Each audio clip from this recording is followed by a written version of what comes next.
It's my opinion that video games are the best form of entertainment we have.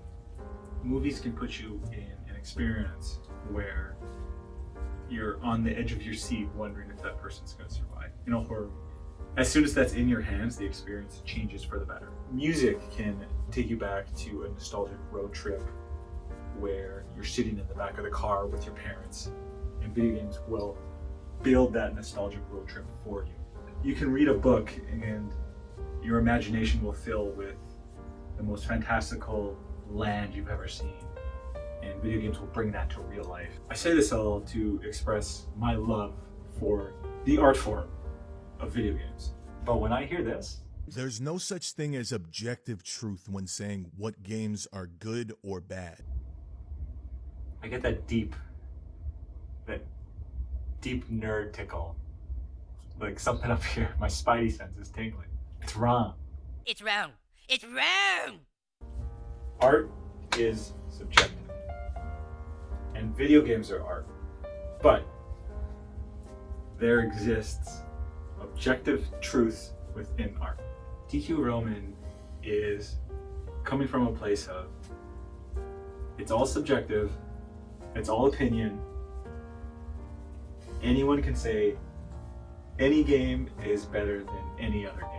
Elden Ring is not objectively better than Star Wars Outlaws. It may be better to you. It may be better to most people. It could be better to every single person on the planet. That is still not objective truth. And while some of that's technically true, especially that last point, consider the logic that follows if we go down this path. I can be drunk off my ass on a bender all weekend, creating a game where all you do is click on a JPEG of a piece of shit.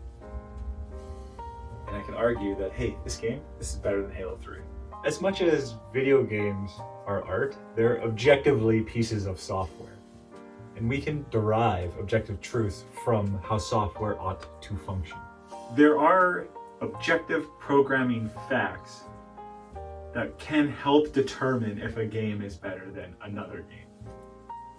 Think if the Pokemon Company released their next version of Pokemon Poo Poo Brown and Pokemon Pee Pee Yellow, and every copy of Pokemon Pee Pee Yellow, on a Tuesday, it would just erase your save file. Which version of these games is better than the other one? Think about a game like Gran Turismo. You're playing Gran Turismo version 1.5, but every time you go to Spa-Francorchamps and you start the race, you fall into a purgatory leading you to nowhere. They update the game, version 1.6, and they fix it. Which version of the game is better? And why? Why? My point isn't that bugs ruin games, is that we can fix certain bugs and make a game better. And if a bug is making a game better, if you remove that bug, you would make the game worse. There's objective truths here.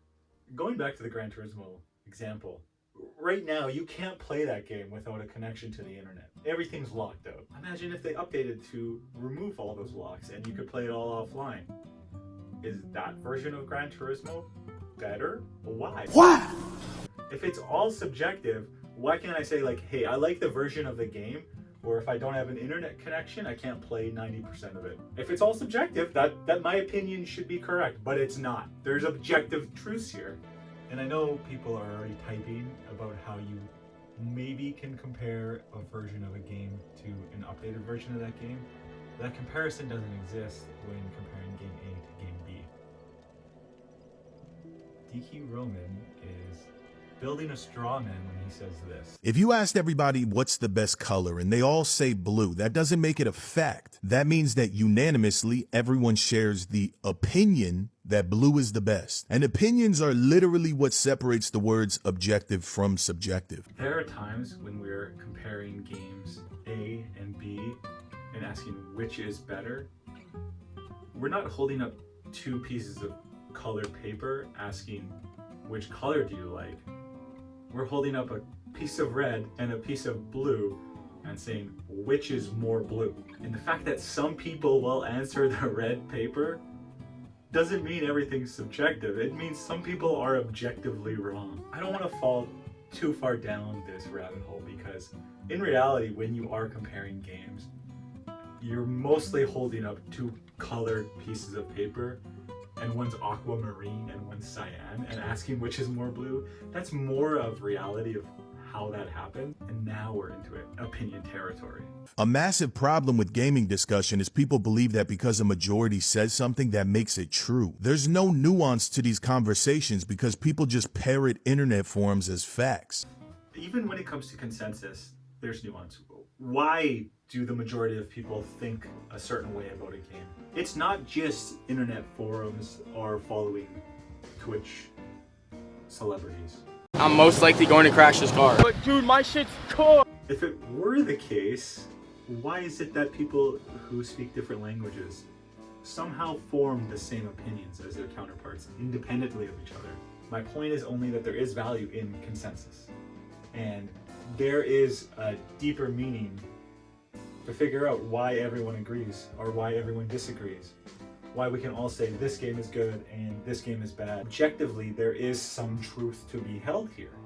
If we lived in a world where it was always opinion and subjective, basically every game is going to get 50% on Metacritic. Given enough reviewers over a great enough span of time, it should always equal 50%. It doesn't. Why? If liking a game is completely subjective, then there are no good games. There are no bad games. Consensus is meaningless. Metacritic is meaningless. And objectivity doesn't exist. Let's use our heads a little bit. Give me a kiss.